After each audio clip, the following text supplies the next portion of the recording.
smallest country in the continent, which is still pretty large. Okay, let me see. Here we go. Uruguay. There it is. It's small, guys. Look at that.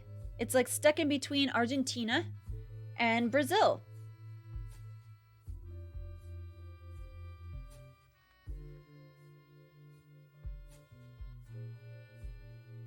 Put it this way.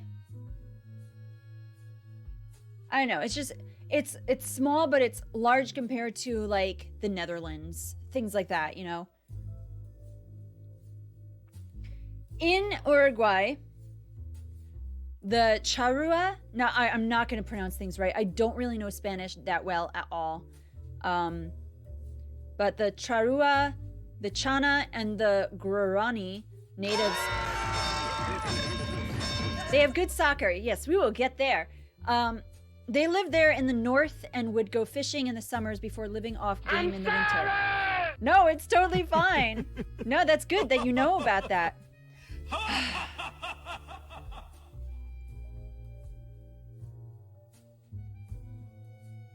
No, not in this case. I guess the country okay, anyway. Oh my goodness. The Juan Diaz de Solis explored the country in 1516 and he died by cannibalism, guys, from the natives. They ate him. And then Ferdinand Magellan arrived 4 years later, but he didn't have that same problem. Menagerie just, he missed it. Menagerie, the first question that I answered today was, does size really matter? So you missed it. I'm doing 3 questions today and we just did 2. So Menagerie is like, anyway, the indigenous people mainly started to die in the 1600s from the Europeans who brought their diseases. What a surprise, right? That happens. Because Europeans didn't know how to wash very well.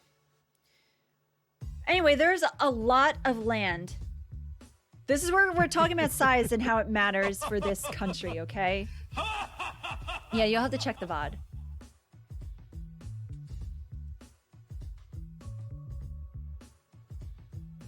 Yeah, I've never thought about that, Zircon. I don't think you're weird. I think that's, there's some science to that. But yeah, I never thought about it. Anyway, there is 67,574 square miles or 175,016 square kilometers in Uruguay. But not that many people live there. Only about 3.5 million people live in Uruguay. Very small population.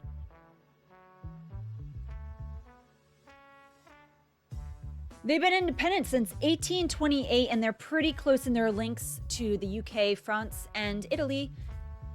And they are more stable than any other nation in South America. So, even though they don't have a lot of people, they do pretty well. After they gained their independence, there was a lot of hardships of people having to rebuild themselves after a couple decades of war. France and England started to help them out in the mid-1800s. The capital of Uruguay is Montevideo, and it has almost half of the population living just in that city alone. That's crazy. It has museums, open air markets, lots of places to eat and things to do there. So I'm going to show you pictures.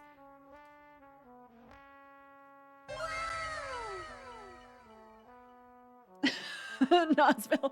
Everyone's talking about cremation here. Okay, at least 2 people are. Okay. Here we go. Some pictures. Very pretty.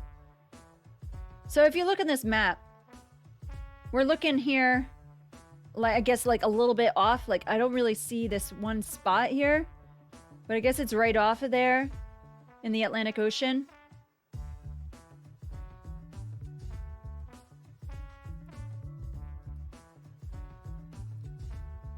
Let's look at some nature as well. Very beautiful.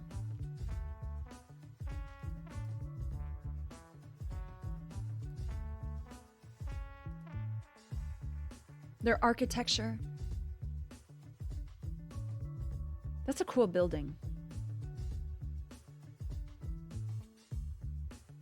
A lighthouse.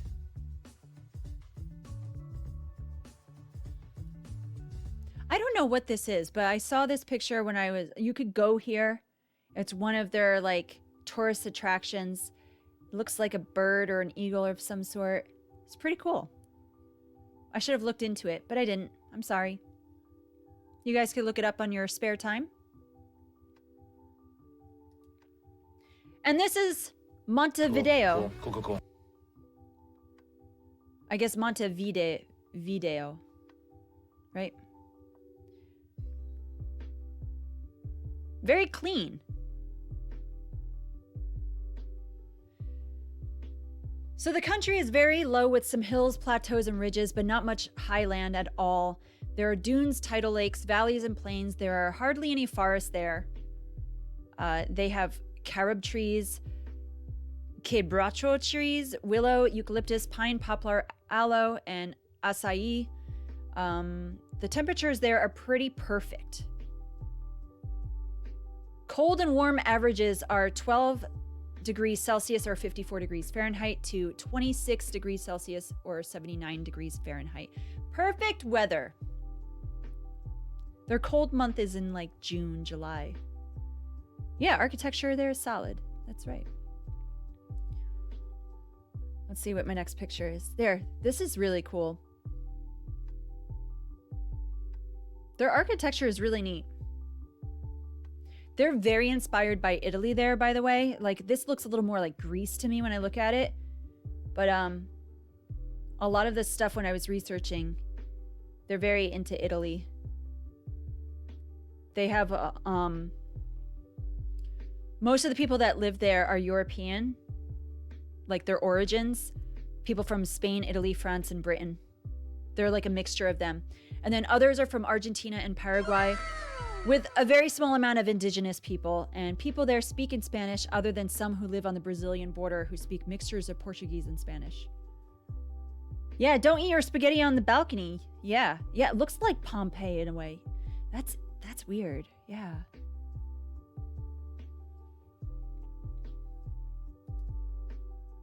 This is what the people there, this is their traditional dress. That's what they look like.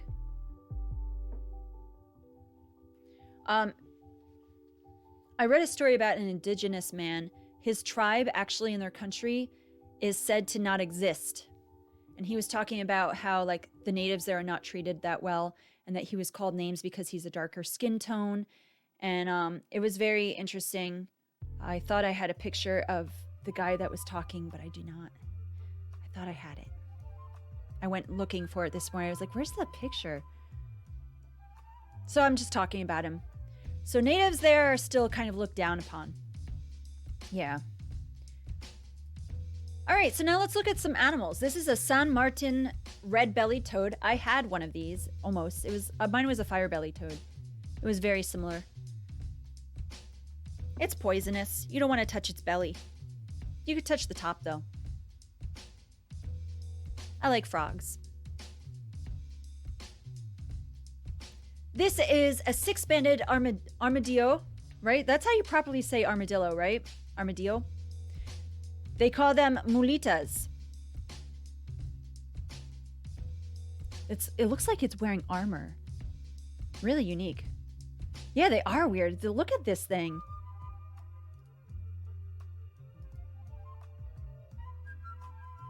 Yeah, you could touch the belly if you wore gloves, yeah.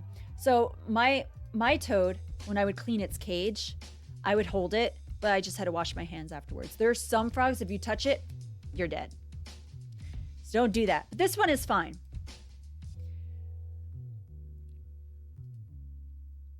Okay, and this is a family of capybaras.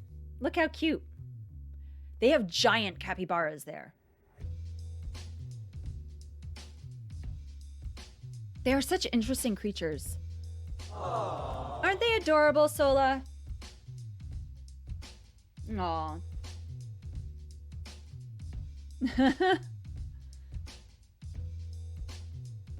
They're unique creatures. This is a rodent of unusual size. But I don't think it attacks you. Huge rabbit, tiny ears. Flamingos. They're essentially giant guinea pigs. And then there are monk parakeets. They're pretty.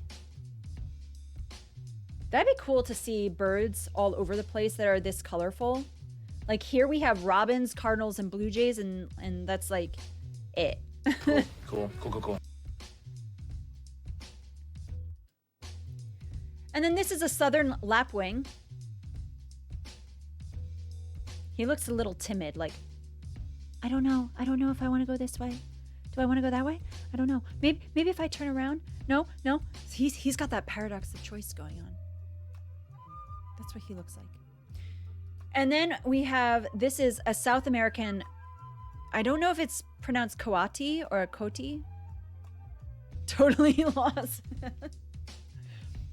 It's really pretty. It reminds me of like a red panda or like an anteater combined, like a mixture of them.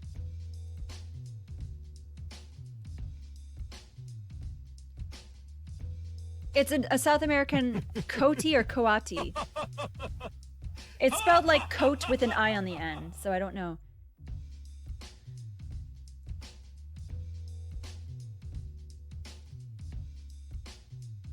Yeah, so how would I pronounce that, Menagerie?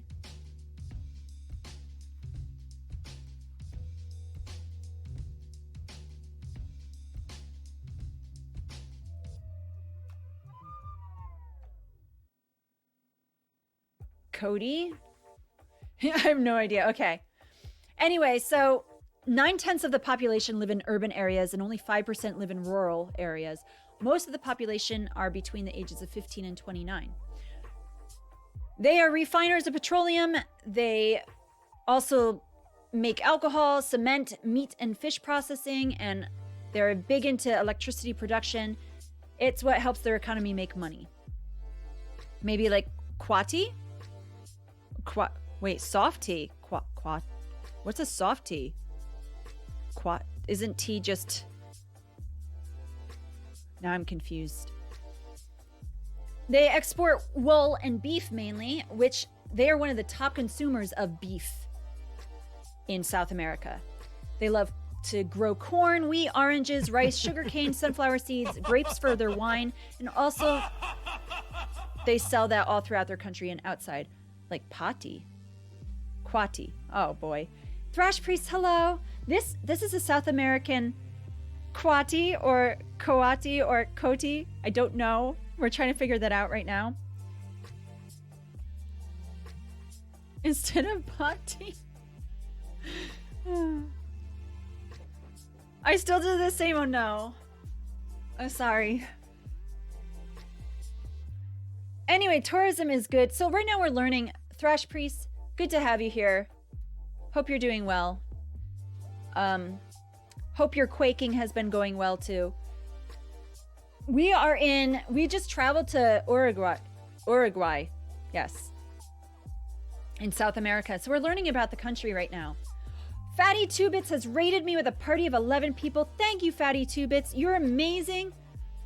You are such a cool person. I'm going to put on my raid video. It's not working. It gave me a no.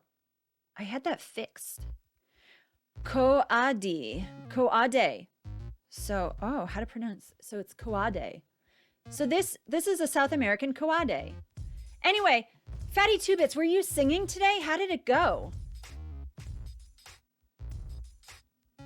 You were way off. Scruffy Pigeon from Hell, hello. How are you doing? What's up? Can we get a shout out for Fatty 2bits? She is so cool. I love her sense of style and she's very talented, sings very well. And I have fun hanging out with her on Smool now. And I go and I watch her sing sometimes on Twitch. You were? What'd you sing today? Saturnine, hello. Welcome, guys. I'm Justice Pirate. Right now we are in my Just Chatting stream. I do this every Sunday. It's called Message in a Bottle. So I have this bottle here. Usually I, go looking in the ocean and I find these questions and I answer them. People could ask advice If you do exclamation message, you'll see, there it is. People ask me different questions. We had some strange ones today, but they were fun. Some good ones too. We still have one more message to answer later. Right now, we traveled to Uruguay, where we're learning about the country, and this is an animal that exists there. You don't remember? Let's see. I'm going to go see what you sang today.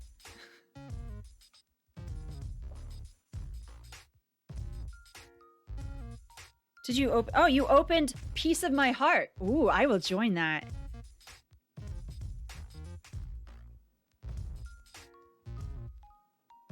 You sang Goodbye to You.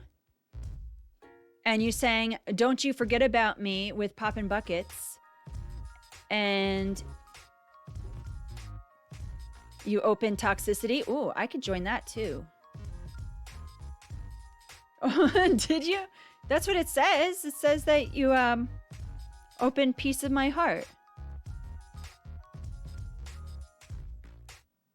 And Toxicity. You know, you sang with Scruffy Pigeon, Strokin'.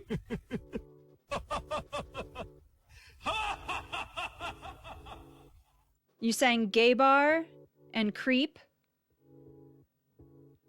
Anyway, she sings. Go sing with her on Smool, guys.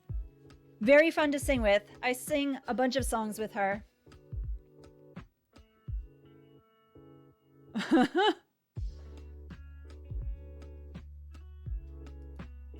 How was your stream? Did it go well? Was it fun? Did you have a good time? I like watching your streams. Sorry I didn't get a chance to go there today.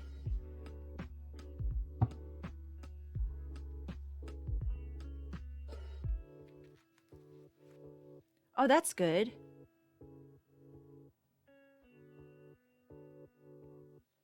That's wonderful.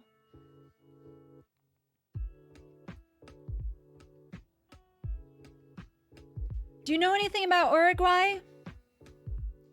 I never knew anything about this country until I started researching about it. This is going to be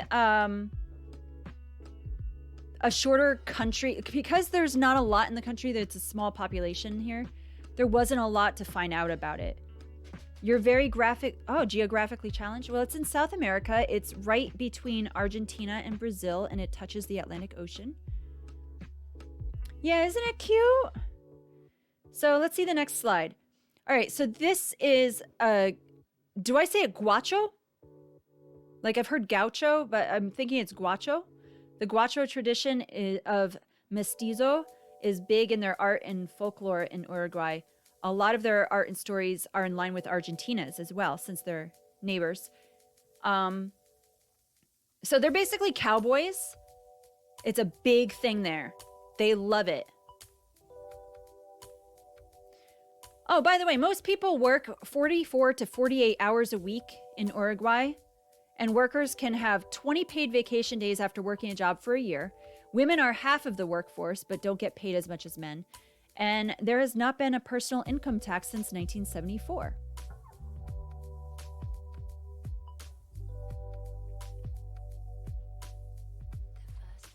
Here I have an art piece. This is by a well-known Uruguay artist. Do I say that Uruguayan? Like, yeah, 20 days. Isn't that amazing? This was made by Juan Manuel Blanes. He painted historical events in the 19th century and people. Very pretty art.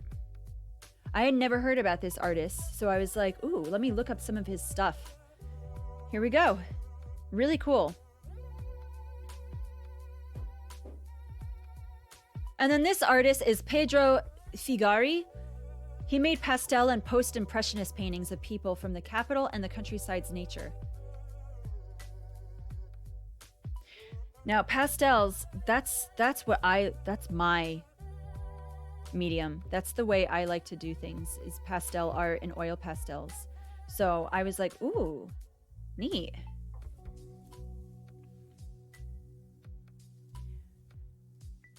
And this man here, he is Jose Enrique Rodo.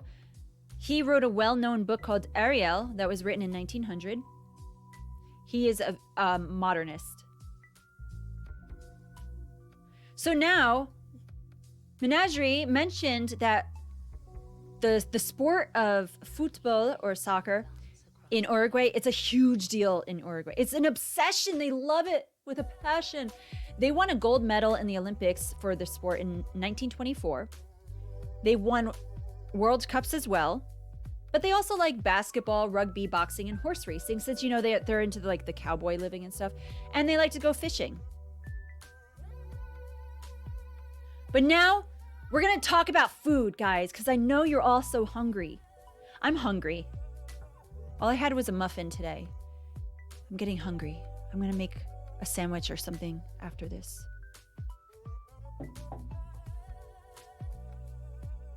Who wants to hear about food? It got quiet in the chat. Okay, you're hungry. Good. You just ate, but you're looking forward to this. Awesome. Wonderful. Yeah. Let's do this. You had breakfast? What'd you have for breakfast? You're no longer hungry. That's good. The food is always your favorite part. I have fun doing this part. Because I always know when I'm at the end of doing my research, I'm like, now I can look at the food part. So it's like my wind down. You're always hangry? Uh-oh. All right, so the first thing. Bizcochos. It's a breakfast food that takes a lot of time to make. It could be eaten whenever, but most of them eat it for breakfast. No recipe is the same, and they don't taste the same no matter where you try them, and they look different everywhere. So all of these are types of bizcochos. Bread, I know, right? I want to eat all of these. I like bread a lot. Give me my carbs. Strawberry parfait and a sausage breakfast sandwich. Like a Jimmy Dean's. Yeah, you would like that in and around your mouth? Yeah, let's all go to Uruguay and have some bizcochos. Next. Asado is a form of barbecuing done where the innards are also cooked. It's cooked on a parrilla grill or, you know, it's on a wood fire. As someone who does not eat meat, does not look tasty to me at all. But hey, all you meat eaters, go for it.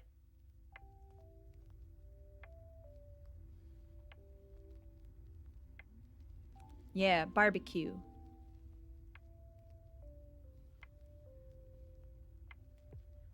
Go do that, Fatty Two Bits. Thank you again for the raid. That was wonderful to have. I will have a great Sunday. Thank you. You too. Okay, bye.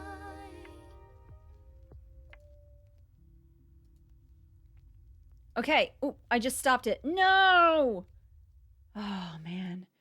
I pressed the wrong button. Instead of going next, I pressed stop, and it made me go through the whole thing again. Almost there. Here I go. All right. Now I could do it. This is alfajores. They're the most common Uruguay food.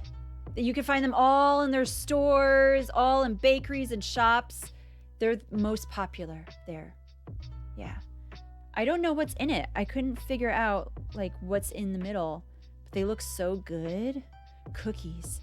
I just know they're cookies. I don't know if that's chocolate.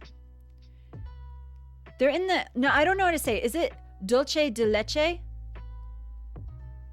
They're very into that, so I don't know if that's what's in it.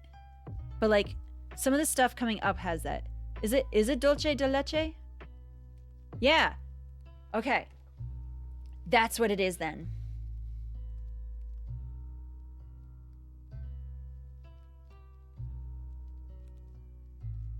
I want it.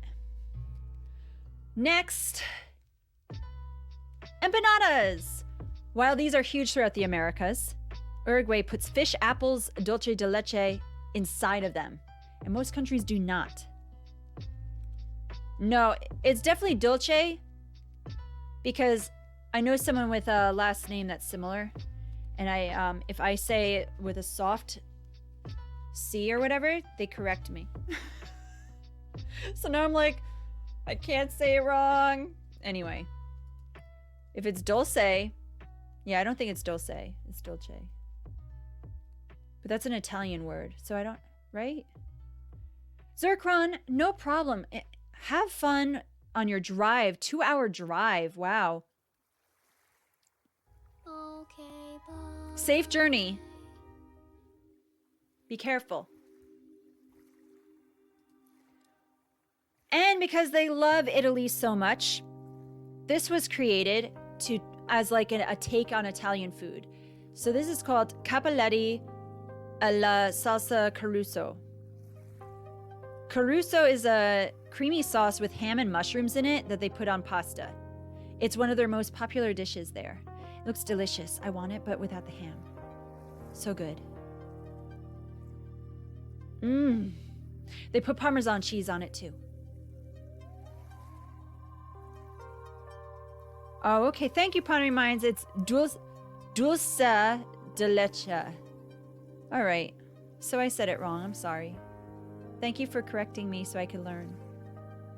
I'm all up for that. I have learned from my mistake. So, dulce de leche. Okay. I'll try to say it right for the next thing. Because the next thing has that in it. Or I'll just not. No, I got it. These are torta fritas. They're small baked cakes found throughout street stands and eateries in Uruguay.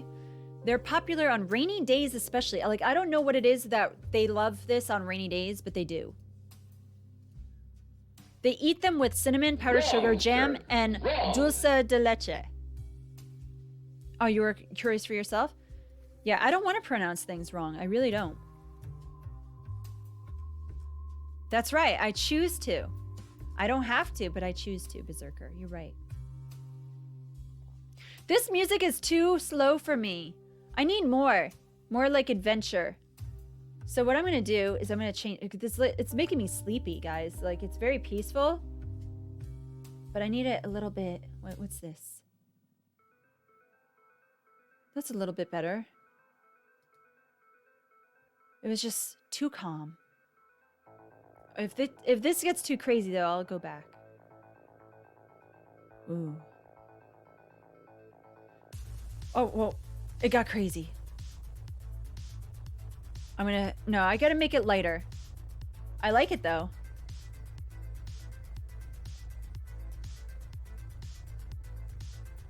Wow, they actually have elevator music. Let's put on elevator music, see how that goes. No, that's way worse. No, thank you. Okay, I can't. All right. I tried, guys. Now, next, guys, this is choripan. It's found in Argentina and Chile, as well as it's very popular in Uruguay. Made with chorizo, which is a sausage that is grilled like a hot dog and put in a baguette. They put onions and tomatoes on it, and this is found everywhere there. So you were talking about a breakfast sandwich you had today with sausage? Pondering Minds, there you go. You could have this for lunch and dinner.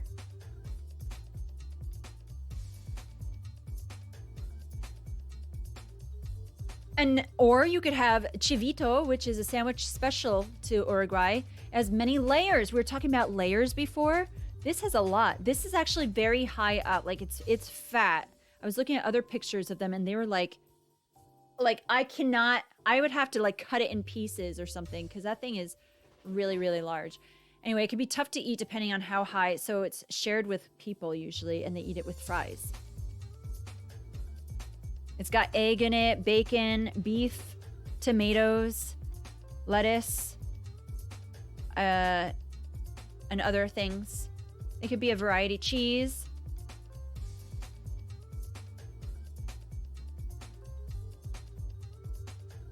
Oh, and then there's this. This is similar to choripan. Or is it coripan? Am I saying the CH wrong? Anyway, it's actually smaller than that, but it's got more toppings like corn, cheese, mustard, and ketchup. And the bread is usually smaller than the hot dog. So we were talking about this before with the bread and the hot dogs, and I was thinking about this picture coming up, and I was like, oh my goodness, we were talking. Okay, anyway, here we go. You could get this everywhere there too. So chivito and was the last one. This is pancho, right? Pancho. So look, his shirt even says Pancho Va. That's the restaurant where you could get it in Uruguay. Then there's chaha. It's a traditional dish that is a light cake with a smooth texture. It's a sponge cake with meringue and peaches and whipped cream. I cannot eat this thing at all. I can see my face swelling looking at this.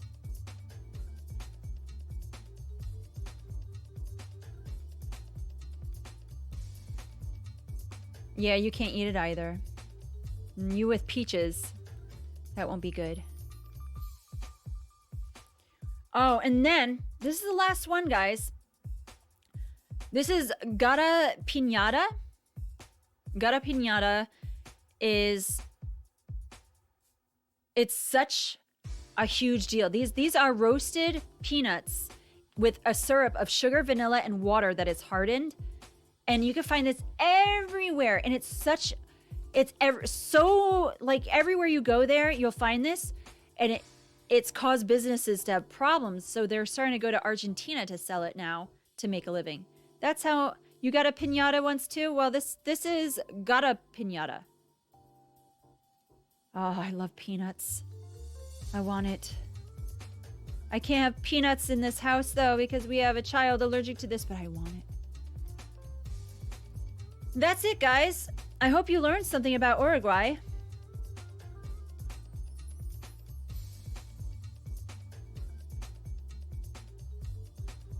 Now we're gonna have to go on another walk or swim, finding another bottle.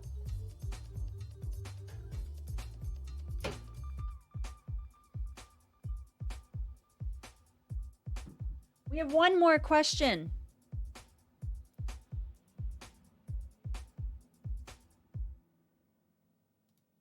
All right. Oh, thanks, Sola. I completely forgot about the emotes, so thank you for the reminder. Thanks.